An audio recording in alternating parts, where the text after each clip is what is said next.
फ्रटेली wines private limited झंजेवाडी यांच्या वतीने स्वातंत्र्य दिनाचं औचित्य साधून मौजे गारवाड सुळक्याई देवी मंदिर परिसरामध्ये फ्रटेली वाईन्सचे संचालक अर्जुनसिंह मोहिते पाटील यांच्या हस्ते वृक्षारोपण करण्यात आले।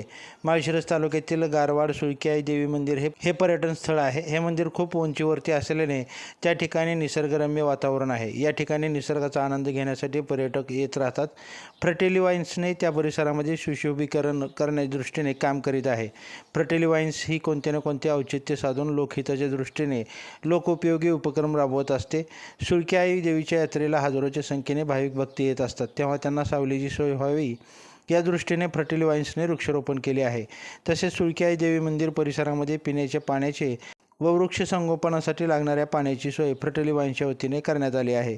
यावेळी वन विभागाचे भगवान तांबे, गारवाड गावचे सरपंच सुभाष साठे, संजय मगर, अशोक मगर, गारवाड गावचे वन संवर्धन विभागाचे अध्यक्ष मोहन करडे, माजी सरपंच शशिकांत साळवे, नामदेव मगर, राघव मगर, HR सतीशकुमार यादव, लोंढे साहेब, विजय नेवसे, फ्रटेली वाईन्सचे अधिकारी, महिला कर्मचारी व ग्रामस्थ उपस्थित होते। लाईव्ह महाराष्ट्र झोन न्यूजसाठी माळशिरस तालुका प्रतिनिधी अनिल गिरीधर खंडागळे। लाईव्ह महाराष्ट्र झोन न्यूजच्या यूट्यूब चॅनलला सबस्क्राईब करा, तसेच आमच्या फेसबुक पेजलाही फॉलो करा।